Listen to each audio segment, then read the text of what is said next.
पहली बार ऐसा होगा कि कुलधरा के रहस्य के संबंध में तथ्यों के आधार पर बात होगी। केवल हवाई बातें नहीं होंगी। जो प्रमुख तथ्य होंगे, जो रिपोर्ट्स होंगी, जो सर्वे होंगे, उनके आधार पर बात होंगी कि क्या वास्तव में कुलधरा में भूत या आत्माएं हैं, जैसा दावा किया जाता है कि कुछ संस्थाओं के द्वारा वहां पर आत्माओं की खोज की गई है, आत्माओं से या भूतों से बातें की गई हैं, आत्माओं की परछाई देखी गई है। इस संपूर्ण विषय पर तथ्यों के साथ में आपके समक्ष बात करने वाला हूं। पहले एक बार मैं स्पष्ट कर देता हूं कि कौन कौन से तथ्य, कौन कौन से सोर्सेज मैं आपके समक्ष रखने वाला हूं और फिर इस वीडियो को मैं शुरू करता हूं। तो जो प्रमुख सोर्सेज रहेंगे उसमें एक तो रहेगा तवारीख ए जैसलमेर, जिसमें जैसलमेर राज्य का इतिहास लिखा गया है। सन 1899 ईस्वी में इसे लिखा गया था लक्ष्मीचंद के द्वारा। और इसको ऑथेंटिक इसलिए माना जा सकता है क्योंकि इसमें जो भी सोर्सेज उपलब्ध कराए गए थे इसको लिखने के लिए, वो नथमल मेहता के द्वारा उपलब्ध कराए गए थे। नथमल मेहता जो कि जैसलमेर राज्य के दीवान थे। अगला और जो सोर्स है वो है ए.बी. रॉय की एक रिपोर्ट जो कि करंट साइंस जर्नल में प्रकाशित हुई। करंट साइंस जर्नल जो कि 1932 से जर्नल प्रकाशित करता है करंट साइंस एसोसिएशन के नाम से, और इंडियन एकेडमी ऑफ साइंसेज के साथ मिलकर यह अपनी जर्नल प्रकाशित करता है।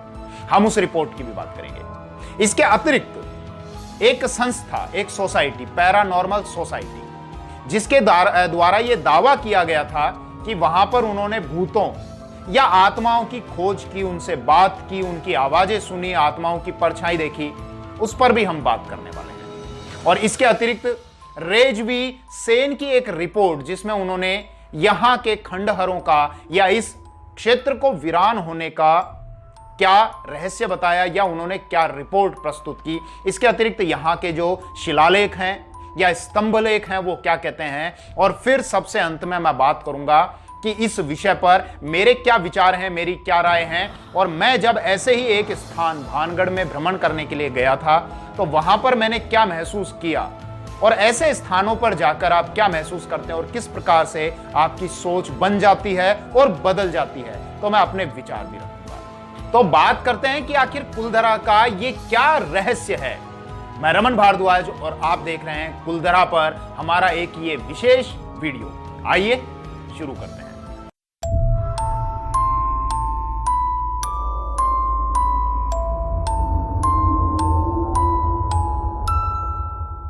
कुलधरा जैसा दावा किया जाता है कि भूतों या आत्माओं का एक रहस्यमयी गांव। कुलधरा जो जैसलमेर शहर से दक्षिण पश्चिम में लगभग 20 किलोमीटर की दूरी पर स्थित एक वीरान, सुनसान, उजड़ा हुआ क्षेत्र है। कुलधरा जहां के संबंध में यह दावा किया जाता है, एक सोसाइटी के द्वारा भी यह दावा किया गया कि यहां पर उन्होंने आत्माओं के होने के प्रमाण देखे। कुलधरा जिसको पालीवाल ब्राह्मणों के द्वारा बसाया गया था। पालीवाल ब्राह्मण जो कि मूल रूप से राजस्थान के पाली जिले के थे और पाली जिले से निकलकर कुछ पालीवाल ब्राह्मणों ने जैसलमेर में आकर उस कुलधरा गांव को बसाया। हालांकि कुछ शिलालेख या स्तंभलेख ये कहते हैं कि ये क्षेत्र ब्राह्मणों के द्वारा बसाया गया था और कुछ स्तंभलेखों में पालीवाल का जिक्र नहीं है। कुछ स्तंभलेख ये कहते हैं कि ये क्षेत्र ब्राह्मणों के द्वारा बसाया गया था और उनकी जो उपजाति थी वो कुलधर या कलधर थी। हो सकता है कुलधर या कलधर पालीवाल ब्राह्मणों की ही एक उपजाति हो। तो खैर जो भी रहा हो, पालीवाल ब्राह्मणों के द्वारा यह क्षेत्र बसाया गया था। लेकिन यहां पर यह क्षेत्र जब रातों रात वीरान हुआ, रातों रात ये उजड़ गया, जब आप वहां पर जाएंगे तो वहां के वीरानपन और उजड़ेपन के कारण आपको ऐसा प्रतीत होने लगता है, ऐसा आभास होने लगता है, आपकी ऐसी सोच बन जाती है कि यहां पर अवश्य ही कुछ नकारात्मक ऊर्जाएं या आत्माएं हो सकती हैं। एक सोसाइटी है पैरानॉर्मल सोसाइटी। उसके सदस्यों ने वहां जाकर रात में ठहराव किया। उसके लगभग 18 सदस्य वहां गए और 12 और मेंबर्स को उन्होंने अपने साथ में जोड़ा, वहीं के स्थानीय लोगों को। तो लगभग 30 लोग वहां पर रात को रुके और पैरानॉर्मल सोसाइटी ने यह दावा किया कि उन्होंने यहां पर आत्माओं के होने के प्रमाण देखे। यहां पर उन्होंने महसूस किया कि यहां कुछ नकारात्मक ऊर्जा है। रात को उन्होंने कुछ आवाजें सुनी हैं, आत्माओं की परछाइयां देखी हैं, जैसा उनके द्वारा कहा गया। आखिर ये पैरानॉर्मल सोसाइटी क्या है? पैरानॉर्मल सोसाइटी के संस्थापक थे गौरव तिवारी, जिनकी हाल ही में कुछ समय पहले मृत्यु हो गई। और राजस्थान पत्रिका में जो लेख था उसी के आधार पर मैं अपनी बात कर रहा हूं कि पैरानॉर्मल सोसाइटी के जो संस्थापक थे गौरव तिवारी, जब उनकी मृत्यु हुई और उनका पोस्टमार्टम कराया गया तो उनकी गर्दन पर एक निशान मिला और डॉक्टर्स का यह कहना था कि उनकी मृत्यु जो है वो दम घुटने से हुई। लेकिन उनके परिवारजनों का यह कहना था कि गौरव जो है वो काफी समय से किसी आत्मा को लेकर परेशान थे और गौरव का यह कहना था कि कोई आत्मा है जो उनको गलत कार्य के लिए खींच रही है और इसीलिए उनकी मृत्यु हुई। अब डॉक्टर्स ने जब यह कहा कि गर्दन पर निशान है और दम घुटने से हुआ तो इसी बात की प्रबल संभावना है कि उन्होंने अपने आप को फांसी लगा ली हो। खैर, पैरानॉर्मल सोसाइटी का तो यह दावा था, लेकिन यहां पर कुछ मान्यताएं भी हैं, किंवदंतियां भी हैं जिनको बढ़ चढ़कर बताया जाता है, प्रचारित और प्रसारित किया जाता है कि यह क्षेत्र आखिर रातों रात वीरान क्यों हुआ। और ऐसा बताया जाता है कि जैसलमेर राज्य के एक मंत्री थे जिनका नाम था सालिम सिंह, और सालिम सिंह को यहाँ के पालीवाल ब्राह्मणों के मुखिया की लड़की पसंद आ गई और सालिम सिंह ने यह कहा कि या तो तुम अपनी लड़की मुझे दे दो, नहीं तो मैं इस गांव पर आक्रमण करके इसको तहस नहस कर दूंगा। तो उन ब्राह्मणों ने सीधे युद्ध से बचने के लिए, जैसा बताया जाता है, सीधे युद्ध से बचने के लिए रातों रात उस पूरे क्षेत्र को खाली कर दिया।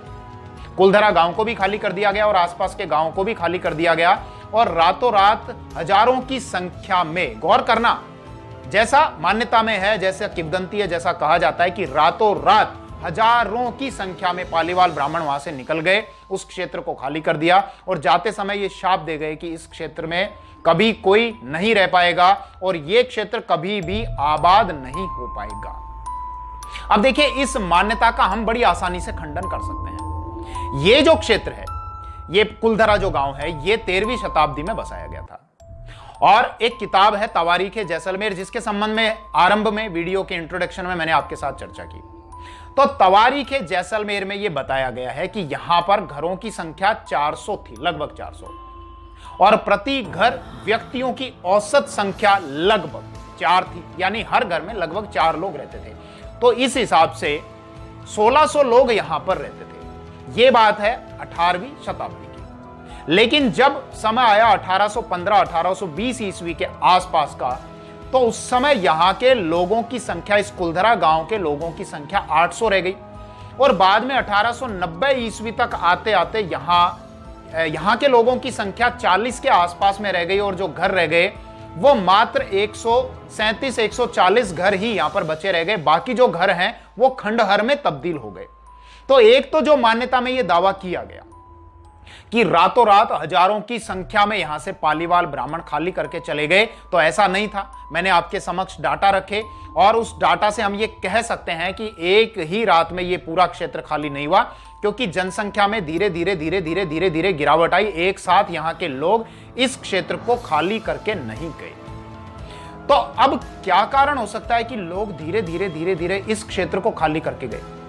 तो जैसा एक सर्वे किया गया था और एक रिपोर्ट तैयार की गई थी रेजवी सेन के द्वारा, उनके द्वारा क्या बताया गया कि यहां इस क्षेत्र में जल की कमी की वजह से लोगों ने धीरे धीरे यहां से पलायन करना शुरू कर दिया। मैं थोड़ी सी इस विषय को आपको डिटेल से समझाता हूं। जब भी जैसलमेर का नाम आता है तो आपके दिमाग में या हम सब के दिमाग में एक ऐसा चित्र बन जाता है कि चारों तरफ रेत ही रेत के टीले हैं और आसपास में पानी का कहीं नामो निशान भी नहीं है। तो फिर आखिर जैसलमेर के इस कुलधरा गांव में उन पालीवाल ब्राह्मणों ने कैसे इस क्षेत्र को बसाया होगा? तो उसका कारण था यहां की एक नदी, जो आज एक बरसाती नदी है। बारिश होती है तो पानी आता है, लेकिन उस समय उस नदी में पानी की मात्रा थोड़ी ज्यादा थी और वो नदी थी काकनी नदी, या जिसको हम मसूरडी नदी भी कहते हैं। काकनी या मसूरडी नदी। तो ये जो कुलधरा गांव बसाया गया था, इसके पूर्व दिशा में वो काकनी या मसूरडी नदी बहा करती थी और इसके अतिरिक्त इन ब्राह्मणों ने वहां पर कुओं का भी निर्माण कर लिया था और सिंचाई की एक नई पद्धति भी विकसित की थी, जो जैसलमेर के पालीवाल ब्राह्मणों के द्वारा विकसित की गई थी, जिसको खड़ीन कहा जाता है। खड़ीन में क्या किया कि ढलान वाली अगर कोई भूमि है तो उसके एक सिरे पर एक दीवार बना दी जाती है और बाकी दोनों सिरों पर भी दीवार बना दी जाती है। मतलब कहने का अर्थ यह है कि वहां पानी इकट्ठा हो जाता है और फिर धीरे धीरे जमीन जब उस पानी को सोख लेती है तो उसमें नमी रहती है, जिसकी वजह से अच्छी फसल उत्पन्न हो सकती है। तो इसी तरीके से वहां जो नदी थी काकनी या मसूरडी नदी, इसके अलावा पालीवाल ब्राह्मणों के द्वारा बनाए गए कुएं, और इसके अतिरिक्त उनके द्वारा विकसित की गई सिंचाई की पद्धति खड़ीन के द्वारा वहां उस क्षेत्र में उन्होंने बहुत खेती की, बहुत अनाज पैदा किया और बहुत विकसित भी उस क्षेत्र को कर दिया। उनका जो मुख्य व्यवसाय था वो खेती ही थी, कृषि ही था। जैसे वहां से कुछ आपको प्रमाण मिलेंगे, कुछ बैलगाड़ी के पुराने अवशेष मिलेंगे, इमेजेस पीछे आप देख सकते हैं। तो ये उनका मुख्य व्यवसाय था। अब जब व्यवसाय है तो जैसलमेर राज्य उनसे टैक्स भी लेगा, लेकिन बाद में क्या हुआ, जब उस नदी में पानी सूखता गया, कम होता गया, कुओं का पानी सूखता गया, कम होता गया, तो उसकी वजह से कृषि की जो उत्पादकता है वो कम होती गई, कृषि का जो उत्पादन है वो कम होता गया। लेकिन जैसलमेर राज्य ने अपने टैक्स में कोई कमी नहीं की। इसी की वजह से अब उनका जीवन यापन करना बहुत मुश्किल होता जा रहा था और इसी कारण वहां के लोगों ने धीरे धीरे पलायन करना शुरू कर दिया। जैसा हम तवारीख के जैसलमेर के डाटा के हिसाब से देख सकते हैं कि एक साथ वहां से लोग नहीं निकले, धीरे धीरे संख्या में निकलते गए और 19वीं शताब्दी तक आते आते, यानी अंत तक आते आते वो जो क्षेत्र है वो एकदम वीरान हो गया, उजड़ गया, सुनसान सा हो गया।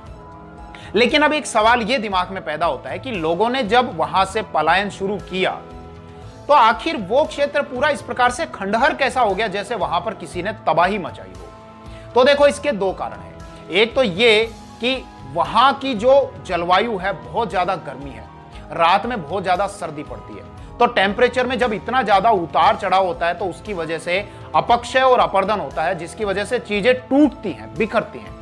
इसके अलावा एक रिपोर्ट पर मैं आपका ध्यान और आकर्षित करूंगा। ए.बी. रॉय की एक रिपोर्ट है जो एक जर्नल में प्रकाशित हुई थी, करंट साइंस में। एक जर्नल है करंट साइंस, जो करंट साइंस एसोसिएशन के द्वारा प्रकाशित की जाती है। करंट साइंस एसोसिएशन और इंडियन एकेडमी ऑफ साइंसेज, ये दोनों मिलकर उसको प्रकाशित करते हैं। 1932 से इस जर्नल को प्रकाशित किया जा रहा है, करंट साइंस मैगजीन को। उसमें ए.बी. रॉय की एक रिपोर्ट छपी थी। उसमें यह था कि 2017 की वो रिपोर्ट है, ध्यान रखना। और ए.बी. रॉय ने दावा किया था कि इस क्षेत्र में बहुत भूकंप आया था और उस भूकंप की वजह से ही उनको कुछ प्रमाण मिले जिसके आधार पर यह दावा किया गया कि यहां पर भूकंप आया था और उसी वजह से ये जो क्षेत्र है ये इस प्रकार से खंडहर में बदल गया। क्योंकि वहां पर टूटने के जो प्रमाण मिले हैं, वो जो वहां के भवन थे, इमारतें थी या जो भी वहां मकान थे, तो जिस प्रकार से वो टूटे वो अपक्षय या अपरदन के कारण नहीं टूटे। ए.बी. रॉय के अनुसार, ए.बी. रॉय के अनुसार वो भूकंप के कारण टूटे थे। और उन्होंने ये भी दावा किया कि यहां पर टेक्टोनिक प्लेट्स जो होती हैं, जो धरती की जो प्लेट्स होती हैं, उनकी मूवमेंट के भी प्रमाण मिले हैं। इसी के आधार पर यह कहा गया कि 2017 की रिपोर्ट के अनुसार कि ये जो खंडहर हुआ है ये उस भूकंप की वजह से हुआ है। अब राजस्थान गवर्नमेंट ने क्या किया, इसको एक टूरिज्म पैलेस के रूप में डेवलप कर दिया।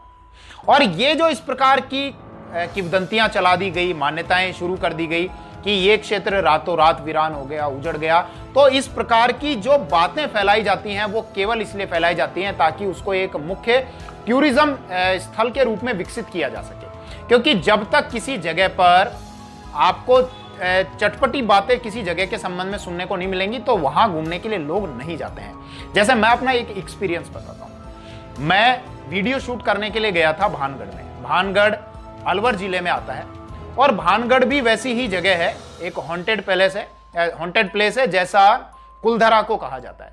वहां पर भी ऐसा दावा किया जाता है कि यहां पर भूत हैं, यहां पर आत्माएं हैं। लेकिन वहां मैं हर कोने में घूमा, हर कोने का मैंने भ्रमण किया। वहां की स्थिति ऐसी है, मैं आपको बताऊं कि वहां का जो मुख्य महल है 7 मंजिल का कभी हुआ करता था, लेकिन आज उसका 3-4 मंजिल का खंडहर ही बचा है। आप वहां पर जाओगे तो वहां छतों पर चमगादड़ लटकी हुई है। वहां लोग यूरिनेट कर देते हैं, तो इतनी स्मेल आती है, इतनी गंदगी है, इतना उजड़ा हुआ है, तो वहां जाकर आपको स्वतः ही आभास होने लग जाएगा, यानी आपकी साइकोलॉजी इस प्रकार से बन जाएगी कि यहां पर कुछ नेगेटिव एनर्जी हो सकती है, जबकि ऐसा नहीं है। ऐसे स्थान सरकार अगर उनकी थोड़ी देखभाल करे तो उनको बहुत अच्छे टूरिज्म पैलेस के रूप में डेवलप किया जा सकता है, विकसित किया जा सकता है। अब मैं जैसे एक एक्सपीरियंस और बताता हूं। जब मैं वहां भानगढ़ में गया तो मेरे साथ मेरे कुछ मित्र भी थे और वहां पर मैंने एक इस प्रकार से लोगों के बिहेवियर में बदलाव को नोटिस करने के लिए एक बात फैलाई। हालांकि बाद में मैंने उसका खंडन भी कर दिया। हुआ क्या था, बिहार के लोगों का कुछ ग्रुप आया हुआ था, 30-40 मेंबर थे, वो वहां आए हुए थे और मैंने उनसे बात की कि आप यहाँ क्यों आए। तो उन्होंने कहा कि यहाँ के संबंध में हमने सुना है कि यहाँ भूत और आत्माएं हैं, इसीलिए उनको देखने या अनुभव करने के लिए हम आए। ठीक है, तो जब वो लोग खड़े हुए थे तो उनके बिहेवियर के चेंजेस को नोटिस करने के लिए मैंने अपने एक मित्र सूर्यकांत से कहा कि अपन थोड़ा सा कुछ करेंगे, नाटक करेंगे। और मैंने सूर्यकांत से ये कहा कि आप यहां पर अच्छा आप यहां पर पीएचडी कर रहे हैं। तो उसने कहा मैं बिल्कुल पीएचडी कर रहा हूं यहां भानगढ़ के ऊपर, और बहुत लंबे समय से मैं पीएचडी कर रहा हूं, लेकिन जब भी मैं यहां रात को रुकने की कोशिश करता हूं। अब गौर करना, सूर्यकांत ये बात कह रहे हैं और बिहार से आए हुए 39 लोगों का ग्रुप हमको बड़ी गौर से सुन रहा है, तो किस प्रकार से उनके बिहेव में चेंज आएगा।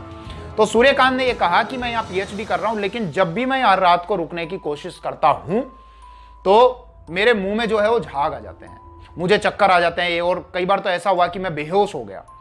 अब वहां उस पूरे भानगढ़ में यह बात इतनी तेजी से फैली कि जब हम उस भानगढ़ के उस मुख्य महल में गए, उस मुख्य महल की छत पर गए, तो वहां पर आकर बहुत सारे लोगों ने, जो राजस्थान के थे, राजस्थान से बाहर के थे, यानी उन बिहार के लोगों के अतिरिक्त और ऐसे लोग थे जिन्होंने आकर हमारे पास में ये पूछना शुरू कर दिया, अच्छा आप ही हो क्या जो पीएचडी कर रहे हो, आप ही हो क्या जिनके मुंह में झाग आ गए थे, आप ही हो क्या जिनको चक्कर आ गए थे। तो सोचिए किस प्रकार से ये इस प्रकार की ये जो बातें होती हैं, कितनी तेजी से इनको प्रचारित किया जा सकता है, इनको फैलाया जा सकता है। लेकिन मैं चाहता था कि ये लोग इस प्रकार की नकारात्मक बातें यहां से लेकर ना जाएं, इसीलिए मैंने तुरंत उन लोगों को बुलाया और उनके बीच में ये खंडन किया कि ये बात सिर्फ आपके बिहेवियर में आए हुए चेंजेस को देखने के लिए थी, जबकि वास्तव में ऐसा कुछ भी नहीं हुआ था। तो उम्मीद करता हूं कि कुलधरा के संबंध में आपको बहुत ही अच्छे से समझ में आया होगा तथ्यों के आधार पर, और मैंने अपना भी अनुभव आपके साथ में साझा किया। थैंक यू, धन्यवाद, जय हिंद।